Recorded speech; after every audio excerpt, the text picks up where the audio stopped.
On How It's Made, we usually stick to the show's title and show you how products are manufactured.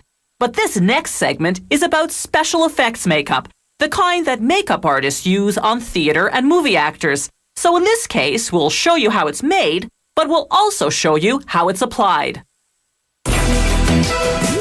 Watch as this special effects makeup artist works his magic to transform this 28-year-old woman into a senior citizen. After gelling her hair flat, he glues on a bald cap using a theatrical adhesive called spirit gum. He protects her eyebrows and eyelashes with petroleum jelly, then covers her face in alginate, a material for taking dental impressions.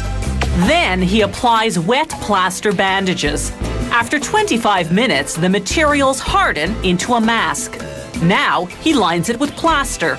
In a half hour, the plaster hardens into a perfect replica of the woman's face. Like putting non-stick spray on a baking pan, he coats the model in a release agent. Then, using professional-grade plasticine, he begins to sculpt an elderly face. He smooths out the wrinkles with strong rubbing alcohol so they'll look realistic. He uses a bumpy rubber pad to give the skin an aged orange peel texture. The finished sculpture sits in water for 2 to 3 hours. This activates the release agent, detaching the plasticine from the plaster underneath. Now the artist carefully cuts the sculpture into sections. The number of pieces varies with the size and complexity of the mask. Now he can finally start producing the mold he'll use to cast the old lady face mask. First, he takes a thin plaster impression of each piece. Then he coats the impression in plaster to make the positive half of the mold. Once it hardens, he applies the plasticine piece to space the depth of the mold cavity. Then he coats that in plaster to create the negative half of the mold. When that hardens, he applies release agent to both mold cavities, pours in hot gelatin, then closes the mold. In a half hour, the gelatin hardens into a flexible replica of that particular piece of the plasticine sculpture. He then implants synthetic hairs to create eyebrows. Now, using surgical glue, he begins to apply the pieces, called prosthetics. He starts with the largest face piece first. It includes the nose, cheeks, neck, and upper lip. He cuts a hole in the chin area so that he can apply the chin piece. Now, the lower lip.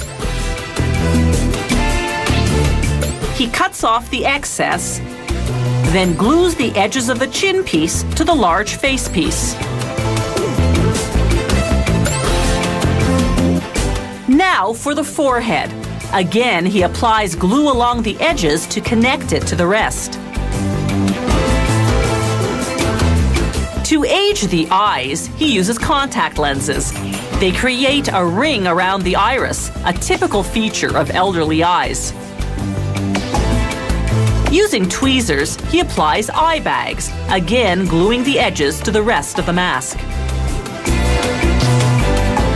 And finally, some wrinkly eyelids. With the mask fully assembled, it's makeup time. Using a toothbrush, the artist sprays it unevenly over the mask, then smudges it with his fingers. This technique creates a realistic look because the human face, aged skin especially, has color variations. Using a very thin brush, he accentuates some wrinkles by creating depth with a darker color. Now, some freckles and age spots. And a gray wig. And finally, just a bit of lip color because lips dull with age.